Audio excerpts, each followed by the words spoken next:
there has obviously been a lot of worries about that falling stock price and investors kind of questioning, okay, so really what is the value, right? If that's an 85-15 split for Warner studio and streaming assets, I mean, Warner shareholders obviously worried about the falling value of, the Netflix stock. And so obviously Netflix here really trying to assuage those investors by making it an all cash offer. But yes, they are, very much running against the clock. There is the January 21st deadline from a rival Paramount Skydance for tendering shares at $30 for all of Warner Brothers Discovery. So there are multiple things going on here, but this definitely should spark some sort of response, we think, from Paramount.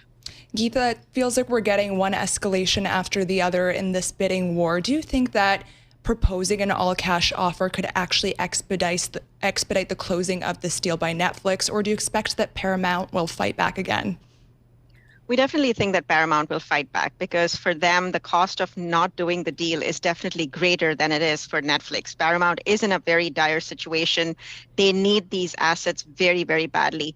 Not the case for Netflix, which has a really strong, financial profile, has a really strong content library. This is really more of a nice to have rather than a must have. So definitely expect something from Paramount Skydance. We don't expect them to go away quietly.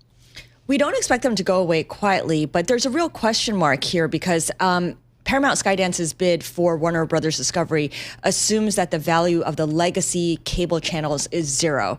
And of course, its bid covers the entire company, whereas Netflix is only looking for the streaming and the studio business. Yet, what does that say about Paramount Skydance's own legacy cable business? Zero. I mean, does that mean that its business is also worth something similar to zero? I mean, that's just such a brilliant point that you raised, Scarlett. Absolutely. I mean, when they, basically devalue the Warner Brothers assets, they risk doing the same for their own cable networks. But there's absolutely no way to sugarcoat the fact that the cable network business is a declining business. What Paramount is doing to its, kind of favoring its argument is basically using the poor stock performance of Versant, which is the cable network group or the cable network spinoff from Comcast. Its poor performance is kind of the reason their justification for why the Warner Brothers legacy network should not really be worth much. But I still think, obviously there is still, yes, there is cord cutting. Yes, advertising is under pressure, but they're still cash cows. They still do throw out a good amount of cash. And that is true both for Warner Brothers as well as for Paramount.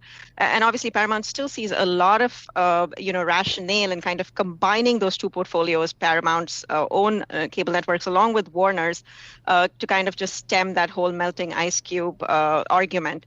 That said, yeah, it's this is really turning out to be, very, very interesting. I think Warner Brothers still kind of sees a lot of value in its networks. They do want, the separation. They think they can extract a lot more value with a separation of their global networks business, which is supposed to happen by the third quarter of this year.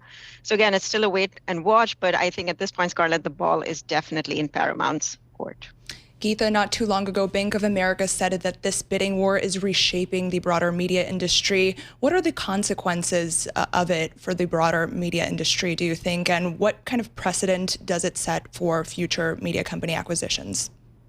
Yeah, absolutely, Alex. I think one of our key takeaways from this whole exercise is that, obviously linear networks are in a really precarious position, no doubt about that. But then the studio assets, as well as the streaming platforms, the content generation part of it, there's still quite a lot of value in those. So any of, the studios that you see out there, whether it's a Lionsgate or, maybe even an AMC Networks, which has a television production studio, maybe all of that still has some value. But I think really the biggest question for us, and I think for media investors at large, is what happens with Comcast and what happens with its NBC Media Group. That really is somewhat of, this hidden jewel, I would say. They have to extract value for that. They probably have to spin off that asset.